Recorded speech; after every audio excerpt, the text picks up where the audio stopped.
I could not live without lying. I'm British. If you ask me how I am, I will always say, I'm fine. I could have just stubbed my toe. I could have lost all my money on cryptocurrency. But don't worry, I'm fine. It's not just us. Absolutely no one on this planet could live without lying. Imagine telling the truth when your doctor asks you how much alcohol you drink. In a week, on average. I'll give you a figure, but it will be my weekend average. I told you I'm British. We drink our alcohol in pint glasses. If you don't know what a pint glass is, it's a glass you can fit your fist into. Lying is useful. It can keep us in denial of our responsibilities. It can help us avoid protracted conversations we don't want to have. Sometimes lying is the right thing to do. God forbid you should ever find me underneath the wheels of a bus. For goodness sake, do not tell me the truth. Tell me for a fact you know that I'm going to be okay. Okay, don't accurately list all the bones in my body that are broken. Tell me that I am going to make it to watch the next Avatar movie. Give me hope. We tend to think of lying as something bad people do to manipulate us when they want us to believe something that isn't true. When most of the time, for the day-to-day lies, it's just nice, ordinary people lying because in that moment, it's easier than telling the truth. For example, I'll be there in 5 minutes. When you haven't left the house yet, have you? Or this is a good one. I've read the terms and conditions. No one reads the terms and conditions. I've got a 3-year-old and a 5-year-old, okay? Kids that age, I don't know why, they don't like to brush their teeth. So to get my kids to brush their teeth, I say, do you want me to throw your iPad in the bin? Do you want me to put it in the bin? It's a lie. I'm not going to put their iPad in the bin, but there's 2 stereotypes about British people. One about the state of our teeth, and one about the state of our drinking, okay? I only want them to fall into one of those stereotypes. So I lie to get them to brush their teeth, and it works. And of course, it's a lie. Like, I'm not going to put the iPad in the bin. No warranty will give me my money back because my kids are naughty. And it's my iPad. I think the trick is to ask this question: am I lying for my good or for someone else's good? I wrote a children's book about lies. I combed history for lies that are well established as untrue, because I wanted to find that line between the kind of lie we tell every day and the kind of lie we'd like to distance ourselves from. The kind of lie that you might tell a bride when you say, I love the bridesmaid dress you chose. It's just my color. It's hideous. But that's a good lie. It's not about you. It's about the bride. It's her day. She should have the dresses she wants.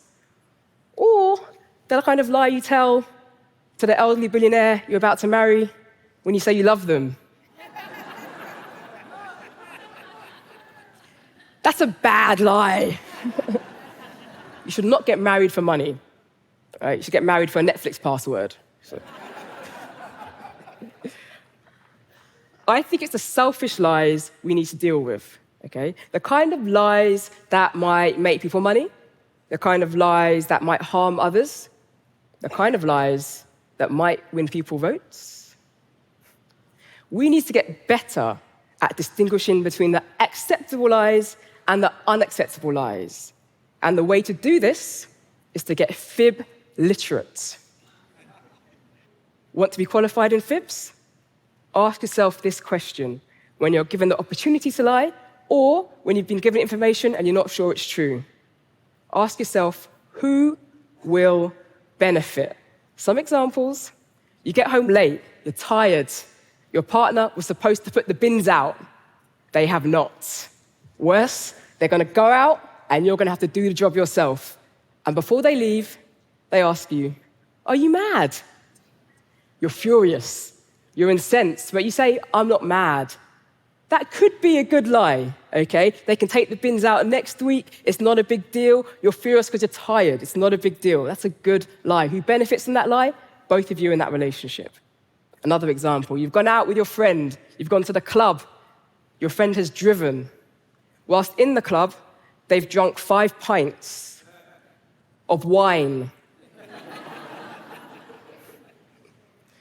On the way out the club, they say, "I'm good to drive. It's okay. It's a short drive. We barely have to do 2 right turns. It's not a problem. I'll get you home." That is a bad lie. Okay? Who's going to benefit from that lie? Nobody. That could harm others. The key to fib literacy is to apply the question, who will benefit to any scenario? Take the mortgage crisis. Who benefited when lenders believed what the borrowers were telling them? Who benefited when everyone believed the lenders when they acted British and said, "Oh, we're fine, nothing to see here"?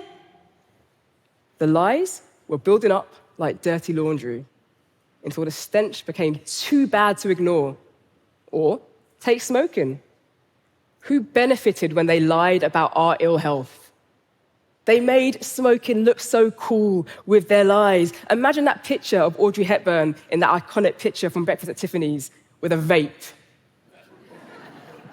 We wouldn't change that cigarette for anything, but it's still a bad lie. The act of lying is a necessity that we need to use, and it's an act of social grace. "Oh, I love that present you bought me, thank you. Your cooking tastes delicious." We're actually very skillful in deceit. What we need to get more skillful in is determining the difference between the acceptable and unacceptable lie. We cannot vaccinate ourselves from lies, but by asking the question, who will benefit, we can build resilience to deception. I feel very bad to tell you all that we're all on the lying train. But the question is, are you going to get off on the good stop or the bad stop? You're right not to lie. That was a terrible analogy. It was terrible. I'm sorry, but you get what I mean. And I'd like to take this moment to say this is an absolute honor. Thank you, Ted, for giving me the greatest moment of my life.